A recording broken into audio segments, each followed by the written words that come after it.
আমার কিছু কাজ বাকি আছে বুঝছো। তুমি কি গিয়ে শুয়ে পড়বা? না থাক, সমস্যা নাই, আমি এখানে বসে, তুমি কাজ করো। আচ্ছা ঠিক আছে।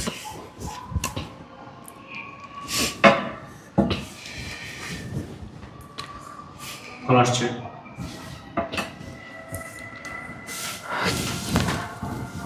হ্যালো, আসসালামু আলাইকুম। ওয়ালাইকুম আসসালাম। জি স্যার বলেন। মিস মারিয়া, আপনি যে একটা শিপমেন্ট দিয়েছিলেন, আসলে সেই প্রোডাক্টগুলো আবার রিটার্ন আসছে আমাদের কোম্পানিতে, যার কারণে আপনার জবটা থাকানো জবটা চলে গেল। রিটার্ন চলে আসছে সবগুলো? স্যার এগুলো কি বলছেন আপনি? হ্যাঁ, আমি ঠিকই বলছি। এই জন্য কোম্পানি চিন্তা ভাবনা করেছে আপনাকে আর এই কোম্পানিতে রাখবে না। স্যার একটা সুযোগ তো অ্যাটলিস্ট দিবেন, আমি একটু চেক করতাম। সরি, আমাদের কোম্পানি দ্বিতীয়বার কাউকে সুযোগ দেয় না। হ্যালো। কি ব্যাপার, কে ফোন দিয়েছিল?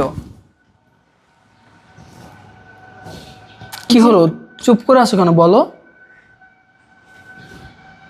জি স্যার, আমার চাকরিটা চলে গেছে। কি কি বলো, তোমার চাকরিটা চলে গেছে? তাই তো বললো অফিস থেকে ফোন করে।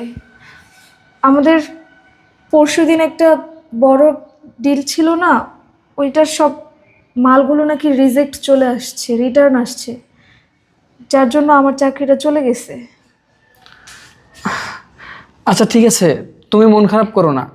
তোমার চাকরি চলে গিয়েছে তো কি হয়েছে, আমি তো নতুন জব পেয়ে গেছি। আমার ফ্রেন্ডের রেস্টুরেন্টে ম্যানেজার হিসেবে তো আমি কাজ করব। আমার তো এখন জব আছে, তুমি কোনো টেনশন করো না, আমি তো আছি। কিন্তু